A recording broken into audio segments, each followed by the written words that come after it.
Enfin, les produits pour moi à éviter quand on est débutant, c'est les produits déjà avec des matières dangereuses, parce qu'Amazon n'acceptera pas de les stocker et de les livrer.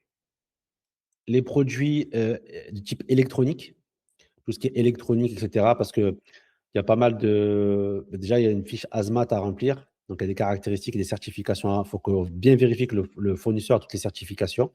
Et après, à transmettre tout ça à Amazon. Et après, il y a pas mal de SAV. Ça demande quand même un certain investissement, même en termes de contrôle qualité derrière. Donc, ce n'est pas ce que je vais recommander généralement en premier produit en tant que débutant. Ensuite, tout ce qui est produit gros, tout ce qui est gros produit à forte dimension, parce que les frais FBA sont assez élevés.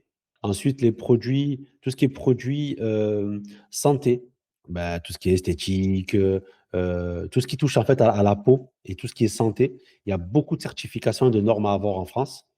Donc ça, c'est pas un produit que c'est des produits que je vais recommander pour des débutants. Et après, il y a certaines catégories aussi de, on va dire, bébé puriculture dans certaines sous-niches et après, bon, tout ce qui est alcool, tabac, tout ça, c'est à éviter. Et aussi, surtout, les vêtements à proscrire, à éviter. L'électronique, il faut savoir qu'il faut assumer qu'il y a beaucoup de SAV. Qui Oui, dit d'accord. électronique, dit problème technique, SAV, etc., retour, OK, par rapport à ça.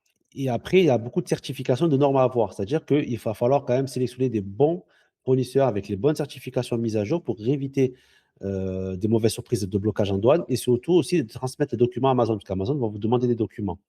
Ici, dans le module 2, chapitre 7, ici, je parle des restrictions et autorisations de vente. Ici, je parle des restrictions et autorisations de vente selon certaines catégories, d'accord, où Amazon peut vous demander des documents.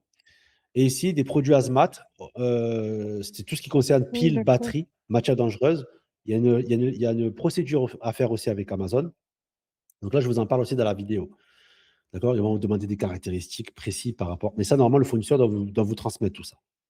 Et il faut bien sélectionner les bons fournisseurs qui ont les bonnes certifications. Par exemple, dans Alibaba, on peut sélectionner, par exemple, on peut cocher, par exemple, tout ce qui est électronique, c'est ROHS, c'est la certification ROHS. On peut cocher ROHS, CEE, etc. Et demander qu'ils ont bien des certificats de conformité des produits à jour et par rapport au modèle qui vous fournit. Parce que des fois, il peut avoir comment dire, des fournisseurs qui vous disent, OK, oui, j'ai les papiers, vous inquiétez pas. Ils ont, euh, ils ont comment dire, les certificats de conformité par rapport à une catégorie de produits et pas forcément au modèle vers lesquels ils vous vendent. Donc ça aussi, c'est à faire attention. Les vêtements, je le disais tout à l'heure, à éviter. Donc tout ce qui est vêtements de marque, chaussures, tout ça, ça ne sert à rien. Les gens vont directement sur les sites des grandes marques et les gens ne recherchent pas des vêtements sur Amazon. Même s'il y en a qui en vendent, ils vont plutôt acheter des marques connues.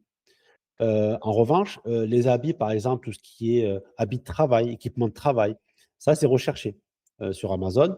Mais je vais recommander plutôt des vêtements, même des chaussures de sécurité, tout ça, mais avec des tailles assez larges et pas des 39, 38, 39, 37, 36. Parce que les gens, d'un, ne connaissent pas leur mensuration. De deux, même si vous allez indiquer au maximum euh, les tailles, mettre un guide des tailles, etc., les gens sont feignants, ils sont de mauvaise foi et il y aura beaucoup de retours. Donc, moi, pour moi, ce que j'ai vu en termes de vêtements, c'était des vêtements de travail et surtout avec des tailles assez larges. Par exemple, je ne sais pas moi, taille S, taille M, taille L, par exemple. Les gens ne savent pas, ne regardent pas, sont feignants, sont de mauvaise foi.